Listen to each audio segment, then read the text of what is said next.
চাকরি ব্যাপারটা হচ্ছে ওনার পলিটিক্সের একটা অন্যতম প্রচার এবং নিজের পলিটিক্সে ভেসে থাকার জায়গা। উনি জীবনে যত প্রচার পেয়েছেন বিচারপতি হিসেবে এই চাকরি ইস্যুতে পেয়েছেন।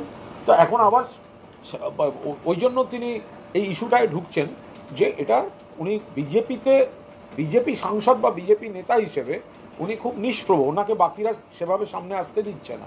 সেই কারণে উনি আবার ওনার স্লটে গিয়ে উনি নিজের মতো করে একটু ভেসে উঠতে চাইছেন। ওনার কাছে তো মামলা ছিল, উনি তখনই করে দেননি কেন? আর মুখ্যমন্ত্রী হতে দিচ্ছেন না, কথাটাই তো সবচেয়ে বড় ভুল। গোটা জিনিসটা যদি অভিজিৎ গঙ্গোপাধ্যায় যখন বিচারপতি ছিলেন তখন কি তিনি এটা সমাধান করেননি, জটটা রেখেছেন তিনি বিজেপির সাংসদ হয়ে এসে এটাকে ইস্যু করবেন বলে? অভিজিৎ গঙ্গোপাধ্যায় যদি বলেন যে এটাকে সমাধান করা সম্ভব, তাহলে তিনি যতদিন বিচারপতি ছিলেন তখন সমাধানটা করে দেননি কেন? তিনি এত নানা অবজারভেশন দিয়েছেন, কোনো মিডিয়া দেখাতে পারবে না উনি সমাধানের কোনো ফর্মুলা কোর্টের বেঞ্চে বসে বলেছেন।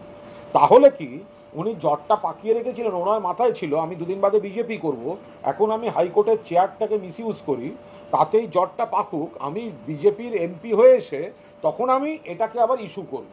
তো এই ধরনের কথাবার্তাটা আমার মনে হয় ঠিক নয়। আমার ধারণা অভিজিৎবাবুর যদি কাছে কোনো ফর্মুলা থাকে সংবাদ মাধ্যমকে ডেকে প্রকাশ্যে বলুন, অথবা যদি সত্যি মুখ্যমন্ত্রীকে বলতে চান মুখ্যমন্ত্রীকে চিঠি লিখে ফর্মুলাটা বলুন, বা শিক্ষামন্ত্রীকে চিঠি লিখে ফর্মুলাটা বলে সেই চিঠিটা সকলের সামনে দিয়ে দিন।